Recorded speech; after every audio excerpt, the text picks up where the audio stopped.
मनुस्मृति भारत के संविधान से बड़ी होती जा रही है। इस बात पर आपको यकीन न हो तो एक नया उदाहरण आपके लिए फिर से है।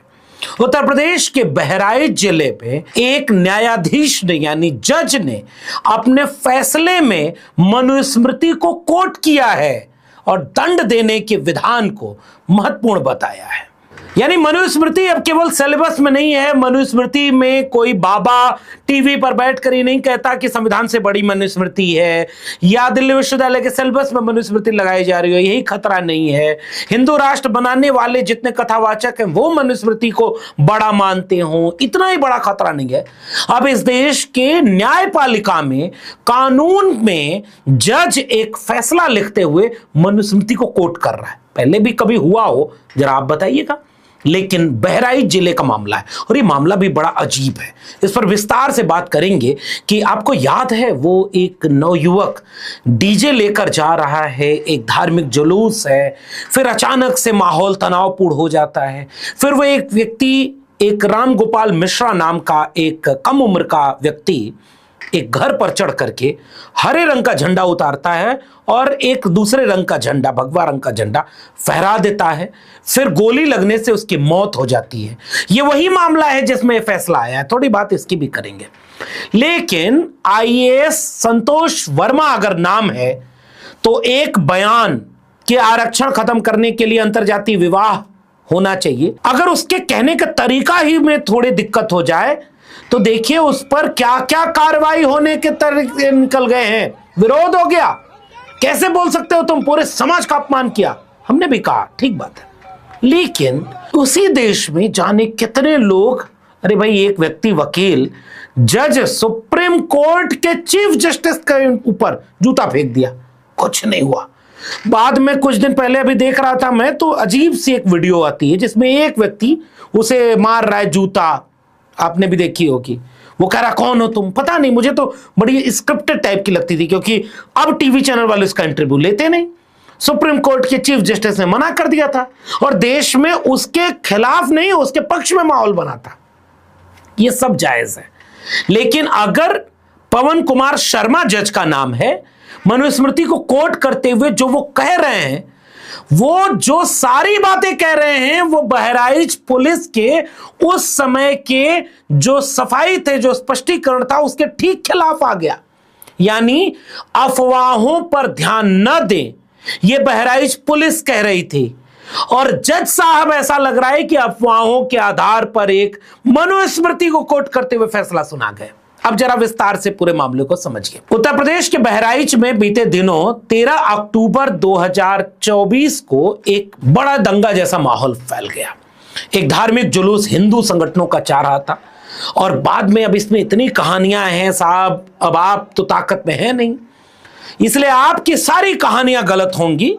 लेकिन मैं आज जज साहब को भी कुछ वीडियो दिखाऊंगा और वो पुलिस का बयान भी दिखाऊंगा जो उनके निर्णय में कहीं नहीं आया। 142 पन्ने का उन्होंने फैसला सुनाया है। सरफराज नाम के एक आरोपी को सजाए मौत सुनाई है, बाकियों को आजीवन कारावास सुनाया है और 13 में से 3 को केवल बरी किया गया। फिर क्या हुआ था, जुलूस जा रहा है, डीजे पर गाना बज रहा है, पता नहीं जज साहब ने वो गाने सुने या नहीं सुने।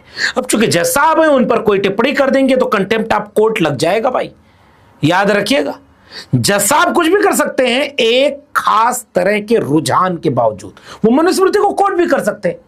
वही मनुस्मृति जिसे बाबा साहब डॉक्टर भीमराव अंबेडकर, देश के पहले कानून मंत्री, संविधान सभा की प्रारूप समिति के अध्यक्ष और जिनके आगे प्रधानमंत्री जी भी नतमस्तक होते हैं, बाबा साहब ने जिस मनुस्मृति को जलाई, जिस मनुस्मृति में दलितों के, शूद्रों के, महिलाओं के विरोध में अमानवीय बातें लिखी है, उस मनुस्मृति को कोट कर रहे हैं जज साहब।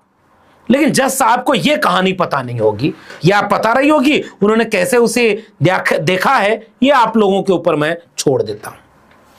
यात्रा जारी है, डीजे पर गाना बज रहा है, तनाव का माहौल फैलता गया। अचानक एक व्यक्ति राम गोपाल मिश्रा दूसरे एक छत पर चढ़ता है, हरे रंग का झंडा उतारता है, भगवे रंग का झंडा फहराता है। फिर कहीं से गोली चलती है और उसकी मौत हो जाती है। मौत किसी की भी हो, वो हिंदू मुसलमान नहीं होता, उसके भी परिवार होते हैं, उसके भी लोग होते हैं जो हमेशा के लिए उजड़ जाते हैं। इसलिए कोई भी इस तरह की हिंसा, दंगे जैसा माहौल किसी भी सभ्य समाज के लिए कतई जायज नहीं है। और कोर्ट होते भी हैं इसीलिए ऐसी सजा सुनाने के लिए कि अगली बार ऐसा कुछ ना हो। लेकिन जब फैसला लिखा जा रहा था तो ये सारी कहानी पता नहीं वहां कैसे देखी गई, मुझे नहीं पता, आप जरा पता लगाइएगा कि पत्थर पहले चला या डीजे पर गाना ऐसा बजा और मोहल्ला उधर जहां पर जाना और जाकर वही गाना बजाना। अब ये पता नहीं जायज है, हो सकता है नए भारत में ये सब कुछ बहुत अच्छा हो।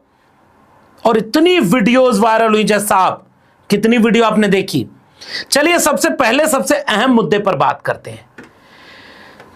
नाखून खींचा गया, इतनी बेरहमी से मारा गया, ये किया गया, वो किया गया, इतने तरह की अफवाह सोशल मीडिया पर फैल गई। केवल गोली लगने से राम गोपाल मिश्रा नहीं मरा है, उसके साथ बेहद अमानवीय हरकतें की गई।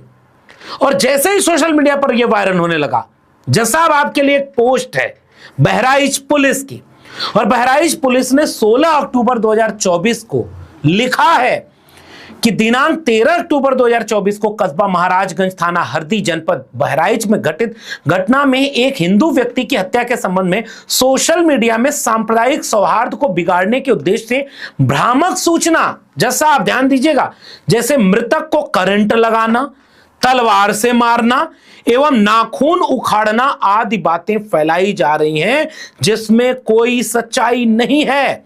पोस्टमार्टम में मृत्यु का कारण गोली लगने से होना पाया गया है।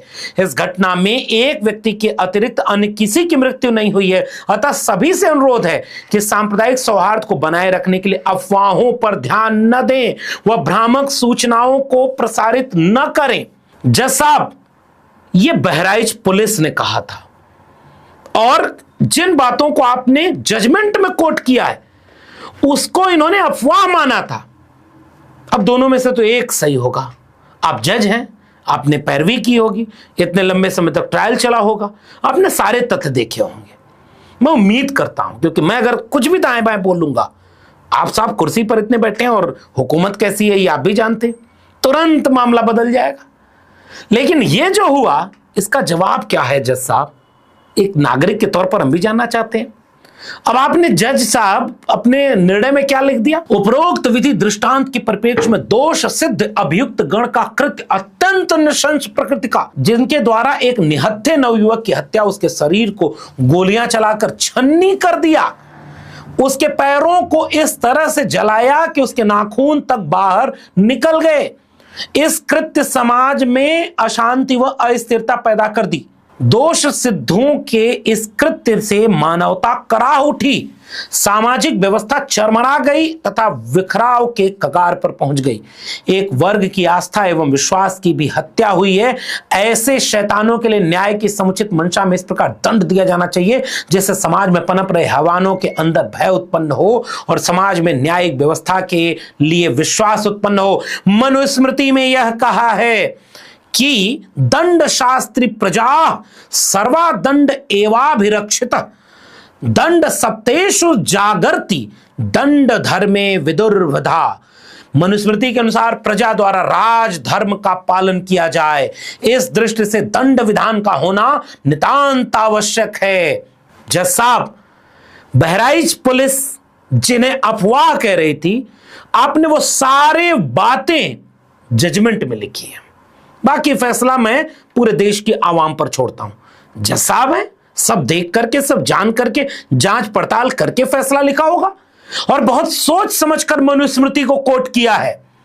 दंड का महिमा बताने के लिए मनुस्मृति के अलावा भारतीय ज्ञान मीमांसा में न तो कोई दूसरी किताब है, न कहीं दूसरा रेफरेंस है, न कहीं दूसरा उद्धरण है।